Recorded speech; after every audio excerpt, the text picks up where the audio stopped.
Bueno, la clase de hoy se titula Naamán, una historia de redención. Vamos a ir al primer libro de Reyes, al segundo libro de Reyes, capítulo 5, por favor. Me pueden acompañar y vamos a tener esta clase viendo esta historia. No vamos a tener puntos, no va a haber punto 1, punto 2, punto 3, sino vamos a ver la narración de la historia. Vamos a ver cómo va la historia bíblica. Y vamos a hacer pausas en algunos puntos que nos van a ayudar a hacer ciertas aplicaciones que necesitamos en nuestro corazón y en nuestra vida. Así que empecemos. Si tú quieres las notas de la clase, ahí están, puedes escanear ese QR, ahí puedes tenerlas para que miren, ahí vamos, ¿verdad? Entonces ahí puedes escanear y ahí puedes tener todas las notas de la clase de hoy, ¿sí? También hay descuentos en McDonald's y todo ahí puedes, si bajas la aplicación de Profundiza. Bueno, entonces Naamán es una historia de un pueblo, ¿verdad? Que es Siria o Aram. Es un pueblo enemigo del pueblo de Israel, ¿verdad? Es un pueblo que está siempre en guerra, está invadiendo, son ladrones que muchas veces invadían Israel y sustraían, eran saqueadores. Entonces no era un pueblo amigo de Israel, era un pueblo enemigo. Y la historia sucede en ese contexto de este pueblo. Entonces vamos a empezar en el capítulo 5, versículo 1. El rey de Aram sentía una gran admiración por Naamán, el comandante del ejército, porque el Señor le había dado importantes victorias a Aram por medio de él. Pero a pesar de ser un poderoso guerrero, Naamán padecía de lepra. Aquí comienza la historia de este hombre. Como les decía, era parte de un pueblo enemigo, era un poderoso guerrero Naamán. Una historia que está en la Biblia no para hablar de Naamán ni para hablar de Aram. El propósito bíblico de esta historia no es ese pueblo, sino es ver la bondad, el poder, la soberanía de Dios y la autoridad del profeta Eliseo. La historia comienza con una circunstancia difícil. Naamán tenía todo. Tenía riqueza, ¿sí? Era un hombre muy rico. Tenía poder, era un hombre poderoso. Tenía una reputación, era un poderoso guerrero. Tenía el respeto del rey, ¿verdad? Dice que el rey tenía una gran admiración por él. Tenía humanamente todo, pero Naamán no tenía salud. Estaba enfermo de lepra. Tenía una enfermedad llamada lepra, sin duda la enfermedad más famosa en la Biblia, que aparece muchísimo en la Biblia y tiene algunas razones. La lepra era una enfermedad infecciosa o es una enfermedad infecciosa crónica causada por una bacteria. La lepra afecta principalmente la piel y los nervios de las personas. Dañan también toda la parte mucosa, los órganos internos y también los ojos. Es una enfermedad muy, muy difícil y muy compleja. Y en esos tiempos bíblicos era algo que era una sentencia de muerte. Entonces Naamán tenía esta terrible enfermedad. Pero la lepra en la Biblia también tiene un simbolismo espiritual importante. En el Antiguo Testamento obviamente se describe como una enfermedad incurable, altamente contagiosa, que requería la separación de la sociedad y la comunidad. Pero en el Nuevo Testamento, aunque aparecen también leprosos, también se utiliza, y los historiadores y los teólogos han siempre visto una similitud de la lepra con la necesidad humana de ser curados del pecado. O sea, la lepra representa el pecado, ¿sí? Hoy no vamos a hablar de la enfermedad, de la salud, sino vamos a hablar de la peor de las enfermedades, que es la enfermedad del pecado. Cualquier otra enfermedad nos puede matar, ¿sí? Y muy probable vamos a morir la mayoría de una enfermedad, pero hay una vida eterna, ¿sí? Pero cuando morimos de pecado, es la peor de las desgracias. Entonces, eso es. Mira lo que dice Romanos, capítulo 6, versículo 23. Pues la paga del pecado es la muerte. Así como el final de la lepra es la muerte, el final del pecado es la muerte. Cuando no nos arrepentimos y no salimos del pecado, al final de ello está la muerte. La lepra tiene similitudes al pecado. ¿Por qué? Varias razones. Uno, el pecado te aparta de los demás. Así como la lepra apartaba a los demás, al enfermo de la comunidad y de los demás, el pecado también nos aparta. Nos aparta de la gente que amamos. Nos aleja de las personas que están en nuestro entorno. Sí, no nos permite tener amistad. Alguien que vive en pecado no tiene amistades profundas. No es cercano a otras personas. Entonces el pecado nos aparta de los demás, nos aleja de los demás. También el pecado nos hace insensibles. Uno de los problemas de la lepra es la insensibilidad del cuerpo. Al ser dañados los nervios, las personas se podían golpear, lastimar y no se daban cuenta. El pecado nos hace insensibles. Cuando vivimos en pecado somos insensibles, cada vez nos volvemos más duros, nuestro corazón agarra callo y ya no nos duele pecar, ya no nos afecta el pecado, nos hace insensibles. También el pecado nos aparta de Dios. Las personas con lepra no podían adorar en el templo, no podían tener una comunión con Dios. En el Antiguo Testamento no podías estar cerca de Dios si no ibas al templo. El pecado nos aparta de Dios, el pecado nos aleja de Dios, nos rompe nuestra relación con Dios. Y al final está la muerte. El final de la lepra era la muerte y el final del pecado también es la muerte. Entonces yo quiero que veamos alguna aplicación de este pasaje, de este punto. Estos versículos nos muestran la realidad de una enfermedad. El pecado de igual manera es una enfermedad que me aparta de los demás, me hace insensible, me aleja de Dios y al final de su camino está la muerte. Por tanto, debo examinar mi vida, explorar mi vida para ver si hay evidencias claras de la infección del pecado. ¿Qué tenemos que hacer?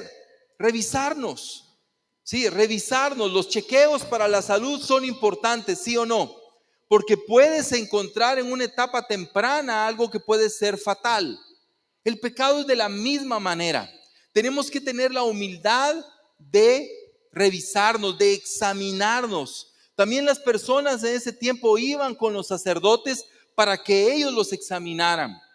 Debemos dejar que otras personas examinen nuestra vida, sobre todo personas espirituales, personas que caminan en el Señor, que podamos tener conversaciones y escucharles y poder examinar nuestro corazón para no caer en una infección letal para mi vida y para mi entorno. Sigamos con la historia. Versículos 2 y 3. En este tiempo los saqueadores arameos habían invadido la tierra de Israel, y entre sus cautivos se encontraba una muchacha a quien habían entregado a la esposa de Naamán como criada. Cierto día la muchacha le dijo a su señora: si mi amo tan solo fuera a ver al profeta de Samaria, él lo sanaría de su lepra. Bueno, la historia continúa con una persona importante en la historia, y es esta muchacha, esta jovencita. Por la palabra que utilizan, debió ser una adolescente, una jovencita, una niña que está trabajando en la casa de Naamán, y cuando ella observa la enfermedad de su señor, ¿verdad?, de la enfermedad de su amo, dice: no, esto no va a terminar en muerte. Si ella fuera a visitar al profeta, él lo sanaría. ¿Sabes, hermano? Algo que es muy importante es que esta muchacha fue una luz en medio de la oscuridad de Naamán. Y quiero tomar este tiempo para hablar con los que somos discípulos, miembros de esta iglesia. Gente está muriendo de pecado a nuestro alrededor. Gente está muriendo sin Dios a nuestro alrededor. Y no podemos ser indiferentes. Esta muchacha no fue indiferente. Esta muchacha vio la necesidad y habló, fue luz, fue una luz. Y tú y yo debemos de ser luz para las personas. Debemos de hablarles que conocemos a alguien que los puede sanar, que conocemos a alguien que los puede curar. Nosotros, mira, no hay nada peor que está pasando en la iglesia de Dios. Es que ya no pensamos en el infierno. Vemos a las personas y pensamos, no se van a ir al infierno. Dios es bueno, Dios es misericordioso, Dios es compasivo. Y amén, Dios es así. Pero si nosotros pensamos de esta manera, estamos cayendo en una falsa doctrina llamada universalismo, que dice que todos se van a salvar. Y no es lo que enseña la Biblia. Entonces tú y yo tenemos que ser luz. Esta jovencita humilde, sencilla, una criada, alguien sin importancia, fue luz. Patojos, en la universidad ustedes tienen que ser luz. En el colegio ustedes tienen que ser luz. Ustedes pueden ver a sus compañeros ahí muy bien, jajaja, jijiji, pero al final de su vida está la muerte y Dios los puso ahí con un propósito: ayudarles a que haya alguien que los puede salvar. Tú y yo, en nuestra colonia, en nuestro trabajo, con nuestras familias, debemos de ser luz. Y eso es lo que esta muchacha hizo. Ella vio una necesidad grave y estaba convencida. ¿Ves la convicción de ella? Ella no titubea. Ella no dice, mire, será. No, ella está convencida. Si mi amo tan solo fuera a ver al profeta de Samaria, él lo sanaría. Está completamente convencida. ¿Todavía estás convencido, hermano, de que Jesús es la solución? ¿Todavía estás convencido que entregar nuestra vida a Cristo es la solución? ¿O piensas que no es necesario ser un cristiano para salvarse? ¿O piensas que no es necesario entregar tu vida a Cristo, volver a nacer para resucitar un día con el Señor? Tal vez tu teología ha cambiado. Tal vez tu teología es más pagana que cristiana, pero esta muchacha estaba convencida. Aplicación: esta muchacha vio una necesidad y no fue indiferente. Ella estaba convencida de que la solución estaba en Israel con Eliseo. No cayó, sino compartió una muy buena noticia. Él lo sanaría de su lepra, le dijo. Por tanto, nosotros los cristianos debemos de ver con amor a otros, no ser indiferentes a sus necesidades, sino ser luz. Llevar la buena noticia, ya que conocemos a quien puede sanarlos de su lepra espiritual. Nosotros conocemos a quien puede rescatarlos y a quien puede sanarlos, a Cristo Jesús nuestro Señor. Nosotros los cristianos lo conocemos y debemos de estar convencidos que esa es la solución para toda vida. Y cuando estamos convencidos, no callaremos, sino seremos luz. Sigamos con la historia. Cuando el rey de Israel,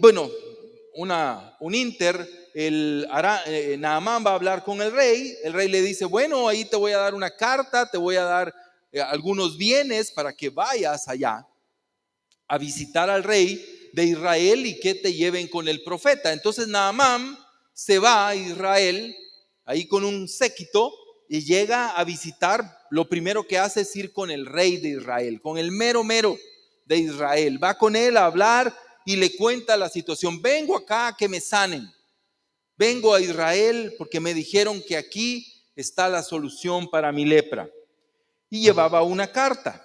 Cuando el rey de Israel leyó la carta, horrorizado, dice, rasgó sus vestiduras y dijo, ¿acaso soy Dios para dar vida y quitarla? ¿Por qué este hombre me pide que sane a alguien con lepra? Creo que solo busca pelear conmigo. ¿Qué diferencia, qué contraste entre esta muchacha y este rey? ¿Te das cuenta? O sea, el rey no tenía fe. El rey no tenía convicción. El rey conocía a Eliseo. Es más, Eliseo estaba cerca de él. Estaban viviendo en la misma área de Samaria. Esta muchacha estaba en Aram, presa, como una esclava. Y allá lejos ella tenía fe, pero este otro estaba ahí.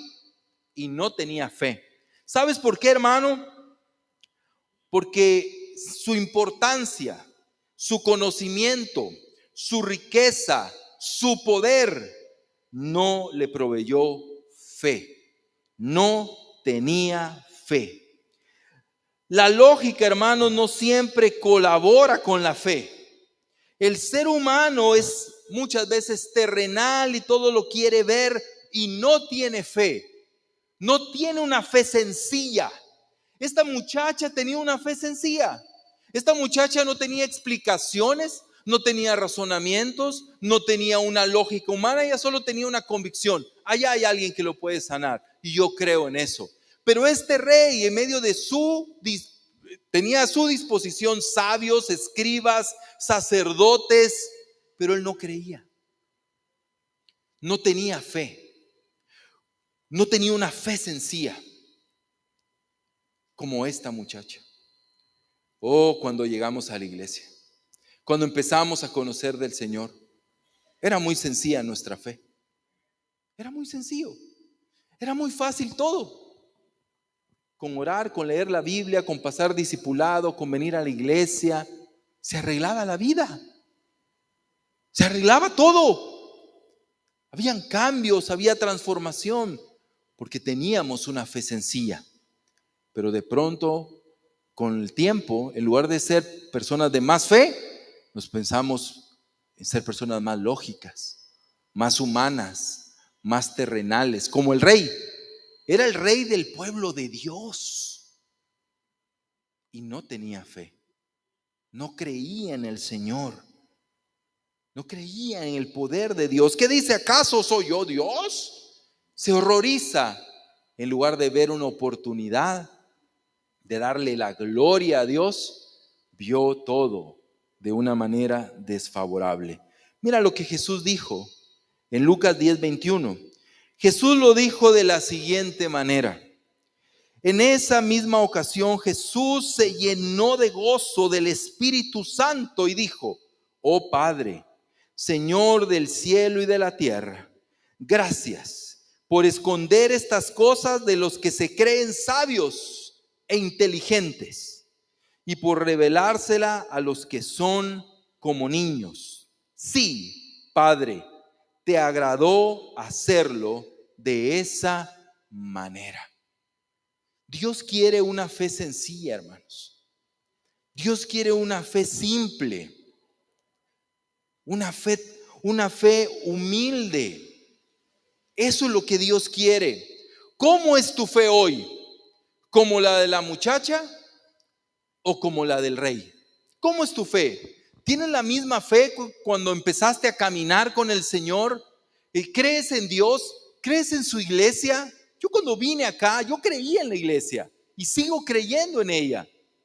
Yo creía, para mí encontrar la iglesia fue una gran bendición. Yo recuerdo el primer estudio, cuando se sentaron conmigo en la cafetería de la Mariano Gálvez y me dijeron: lo que tienes que hacer es empezar a orar y leer la Biblia. Yo era religioso. En tiempos de mi vida yo había ido a muchas iglesias.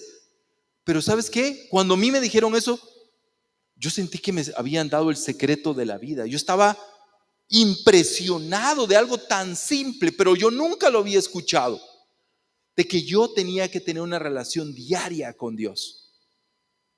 Una fe sencilla, pero nos complicamos la vida.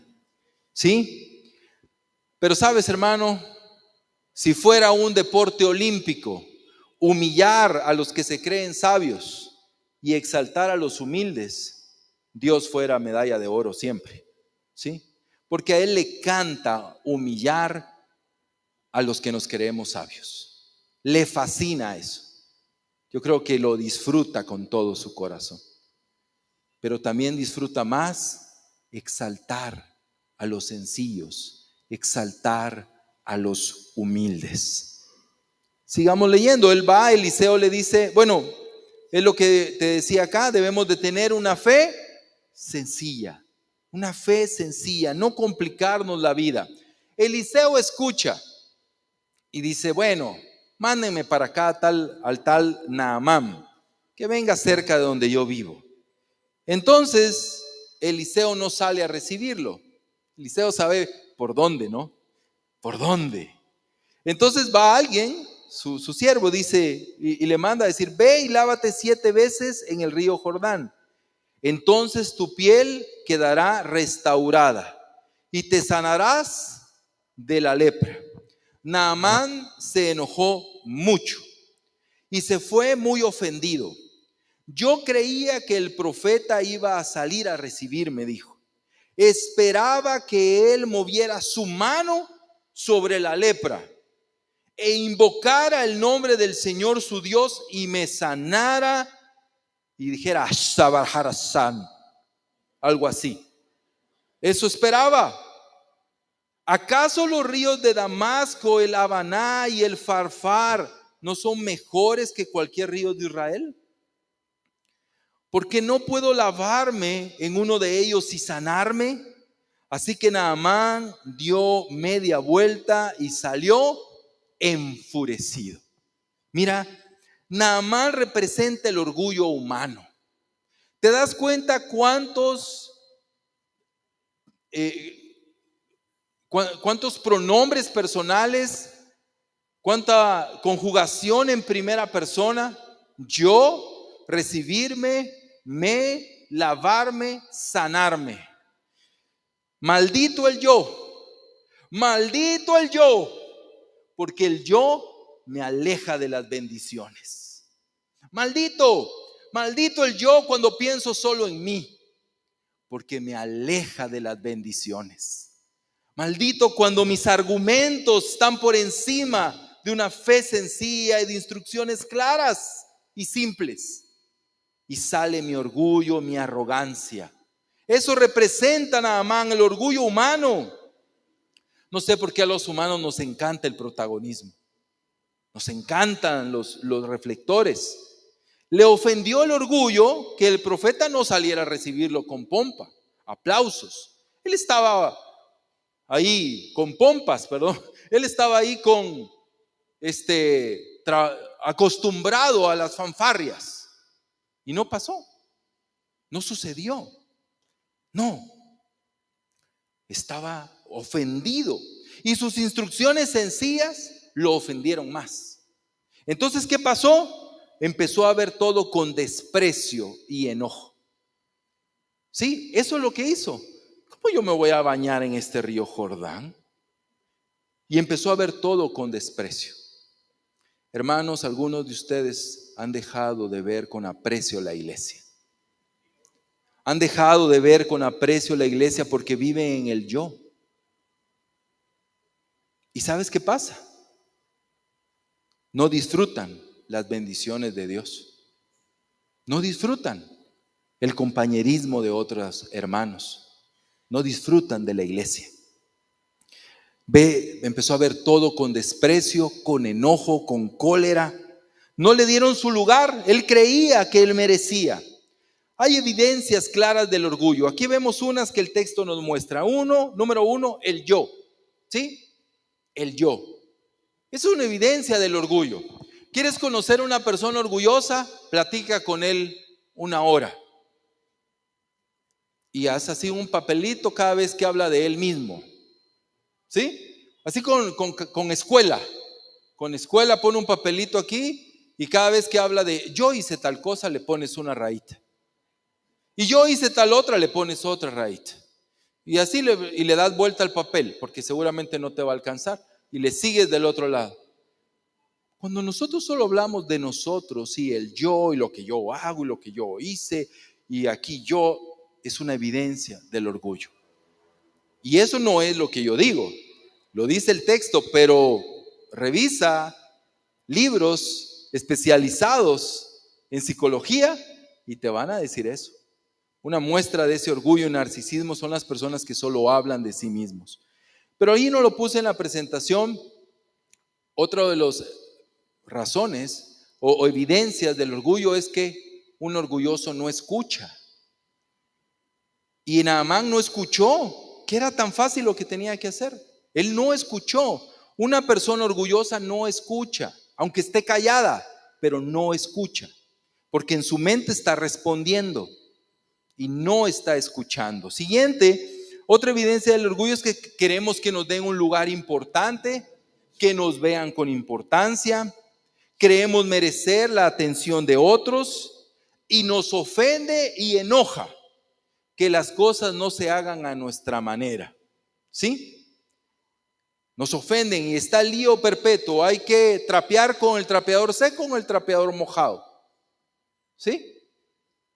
Echas spray así o el trapeador lo mojas. Y hay hogares que tienen líos por eso. Mi manera es la mejor. No, la mía es la mejor. No, la mía es la mejor. Mi forma es la mejor. Y es una evidencia del orgullo. De alguien que no aprende y no crece porque piensa que su manera, su forma es la mejor. ¿Ok? Aplicación de este punto. Los seres humanos somos complicados y nos gusta complicarnos la vida. Naamán no solo estaba enfermo de lepra, sino de la peor enfermedad, que es el orgullo. Ni su lepra lo había llevado a la humildad. Ni siquiera la lepra lo había llevado a la humildad. Debemos entonces siempre analizar nuestro orgullo. No podemos dejarlo prosperar. Medita. ¿Cuántas cosas he perdido por el orgullo? ¿Cuántas cosas he perdido por el orgullo? ¿Cuántas cosas? ¿Cuántas reuniones familiares que la pudiste pasar genial no fuiste por orgulloso? ¿Cuántos tiempos con hermanos no fuiste por orgulloso? ¿Cuántas reuniones de la iglesia que todos lo disfrutamos y la pasamos bien? No lo disfrutaste por el orgullo. ¿Cuántas bendiciones no tomamos por el orgullo? ¿Cuántas cosas que Dios quisiera depositar en nuestra vida no la tenemos por ser orgullosos? Así que medita, ¿cuántas cosas he perdido por el orgullo? Seguramente muchas. Gracias a Dios muchas las podemos recuperar, pero habrán algunas que no. Sigamos, ya vamos dentro de la historia. Sus oficiales trataron de hacerlo entrar en razón. Cuando dice que trataron de hacerlo entrar en razón, significa de que no fue un diálogo sencillo. O sea, ellos se tuvieron el valor y la confianza de hablar con Naamán y decirle: no, hombre, jefe, por ahí no es la cosa. No, hombre, tranquilo. Y aquel echando espuma y los venimos hasta aquí por gusto, mucha. No, hombre, ¿verdad? Hablan con él y lo hacen entrar en razón y le dijeron: Señor, mira el respeto. Si el profeta le hubiera pedido que hiciera algo muy difícil, usted no lo habría hecho. Así que en verdad debería, mira esta parte, debería obedecerlo cuando sencillamente le dice: ve, lávate y te curarás. Entonces Naamán bajó al río Jordán y se sumergió 7 veces, tal como el hombre de Dios le había indicado. Y su piel quedó tan sana como la de un niño y se curó. ¿Sabes? Dios quiere, de nuevo, Dios quiere una fe sencilla. O sea, imagínate él desde dónde viene y le dice: mira, vete ahí al Jordán y te sumerges 7 veces. O sea, nosotros no, humanamente es como, y ahí dónde está la ciencia, ¿sí? ¿Y dónde está la evidencia? ¿Cuántas gente se ha metido ahí y se han sanado de lepra? Cuéntenme. O sea, empezamos a hacer cuestionamientos, ¿no? Pero ¿qué le dice a sus oficiales? Jefe, tranquilo, jefe, no se enoje. Bájale, hombre, 2 rayitas a su enojo. Mire, venimos hasta aquí usted para regresarnos con usted no solo enfermo, sino bien bravo. O sea, como que la verdad, aquellos fueron más listos y humildes. No, le están dando instrucciones sencillas. Si el profeta le hubiera dicho algo difícil, usted lo hubiera hecho. ¿Sabes por qué? ¿Sabes por qué hubiera hecho algo difícil? Porque algo difícil, ¿qué trae? Orgullo. Orgullo. Yo hice. El profeta me dijo que subiera 7 veces al Everest y yo lo subí, me esforcé, hice todo. ¿De quién es la gloria? Mía, yo lo hice yo. ¿sí? El yo de nuevo. Pero algo sencillo como orar y leer la Biblia, algo sencillo como pasar discipulado, algo sencillo como ir a la iglesia a adorar a Dios, como que no hay mucho yo ahí para mí, ¿no? Entonces quiero algo más complicado, algo más difícil. Una fe sencilla, hermano. Una fe sencilla. Debe de obedecerlo, dice, sencillamente, debe de hacerlo con sencillez. Increíblemente las palabras de Eliseo se cumplieron, ¿sí o no? Dice que cuando él salió, ¿cómo salió? Como un niño, dice, se sanó y tenía la piel como la de un niño, ¿no? No, hombre, ya quisiéramos nosotros, como la de un niño, dice, ¿no? Imagínate cuando ellos vieron, después de la séptima vez, y vieron que esa cara, ese cuerpo hecho pedazos, salió sano completamente. Yo quiero de verdad decirte algo, hermano. Nosotros tenemos a uno más grande que Eliseo. Nosotros no estamos con Eliseo, nosotros estamos con Jesús. Y si seguimos sus direcciones, si seguimos sus pasos, sus sencillos pasos, Él va a sanar nuestro corazón. Él va a sanar nuestra vida. La palabra dice que nosotros nos rejuvenecemos por dentro cuando estamos con Cristo. Él nos sana, Él está con nosotros, nos quita el pecado y nos da la libertad. Mira lo que Jesús dijo en Mateo 11, 28 al 30. Luego Jesús dijo: vengan a mí todos los que están cansados y llevan cargas pesadas, y yo les daré descanso. Pónganse mi yugo, déjenme enseñarles, porque yo soy humilde y tierno de corazón, y encontrarán descanso para el alma, pues mi yugo es fácil de llevar y la carga que les doy es liviana. Con Cristo es fácil, hermano. No, Pablo, es que es difícil. No. Es más difícil estar sin Dios. Pero lo que pasa es que estamos, pero no estamos. Porque yo me dedico a esto, tú sabes, ¿no? Y llega ahí, no, me está costando, no, qué difícil es la vida, qué complicado es todo esto del cristianismo, me cuesta, no me siento bien en la iglesia, y empiezo. Ajá. ¿Y qué tal, cómo está tu lectura bíblica? Me ha costado, vos. Casi no he leído. Ajá. ¿Y cómo está tu oración? Pues oro ahí con mi esposa en la noche un ratito, ¿verdad? Oro ahí cuando voy en el tráfico. O sea, ¿no tienes un tiempo de clamor, de oración? A veces vos, pero es que es muy difícil las madrugadas. Bueno, pues ahí está el problema. No nos hagamos bolas, ¿sí? Es algo sencillo, pero no lo estamos haciendo. ¿Cuándo fue la última vez que hablaste con alguien, que abriste tu corazón, que confesaste tus pecados? ¿Cuándo? Es sencillo, porque así es el Señor. Conclusiones. Número 1, Naamán representa a todos los que estamos necesitados de un Salvador. La lepra representa la enfermedad del pecado. La muchacha representa a todos los cristianos que llevan luz a otros. Y Eliseo representa a Jesús, que quiere limpiarnos y salvarnos, y tiene el poder para hacerlo. Amén. Así se resume la historia. Esta es la conclusión para nuestra vida y podemos estar ahí. Entonces, ¿qué debemos hacer, hermanos? Número 1, reconocer nuestra enfermedad, cualquiera que sea. Y nuestro pecado, nuestro orgullo, hay que reconocerlo, porque no se puede cambiar algo que uno no reconoce. Número 2, debemos de ser humildes. Debemos de tener humildad.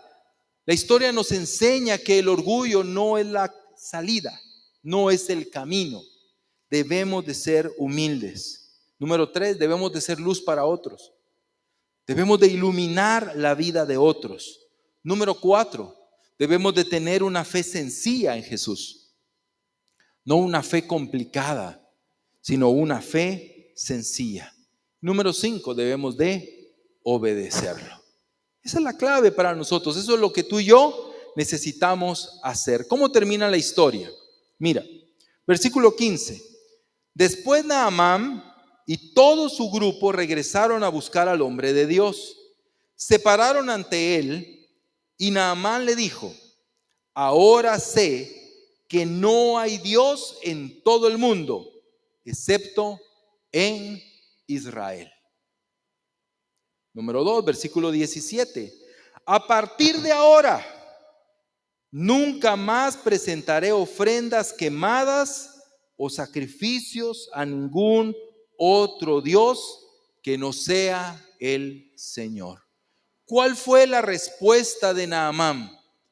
1, su fe en Dios. Creyó en Dios. Creyó en Dios. ¿Te das cuenta que él no dice creo en el curandero que hay en Israel? ¿Verdad?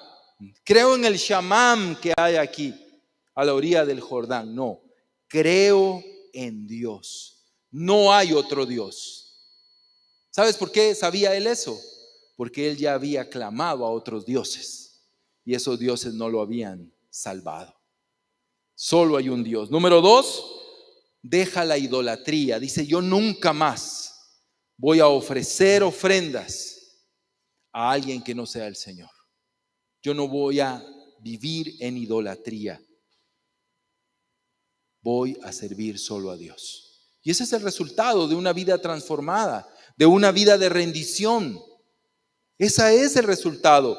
Te rindes a Dios, te rindes a Él, entregas tu vida a Cristo, declaras en tu interior que no hay otro Dios, solo el Señor, y decides en tu interior que no vas a doblegarte frente al dinero, frente a los placeres, frente al orgullo, sino vas a doblar rodillas solamente frente a Dios. ¿Y cuál es el resultado? ¿Qué le dijo el profeta? Ve en paz, le dijo Eliseo. Ve en paz. Mira lo que dice nuestro Señor. Tenemos paz con Dios gracias a lo que Jesucristo nuestro Señor hizo por nosotros. Tenemos paz hoy gracias a Jesús. Jesús es mucho más grande que Eliseo. Mucho más grande que cualquier gobierno, poder y potestad. Y Él quiere salvarnos. Él quiere limpiarnos. Y por eso vino a la tierra, murió por nosotros en la cruz. Se entregó a la muerte por nuestros pecados. ¿Sí? Resucitó al tercer día. Y todos los que creen en Él entregan su vida a Jesús. Dejan el pecado, se arrepienten, se bautizan y entregan su vida a Cristo en una fe sencilla. ¿Sabes qué es lo que tienen? Paz en su corazón. No hay atribulados en el reino de Dios cuando estamos con el Señor. Vamos a tomar la Santa Cena y vamos a dar gracias porque tenemos a uno más grande. ¿Sí? A uno más grande que nos ama y quiere salvarnos. Señor.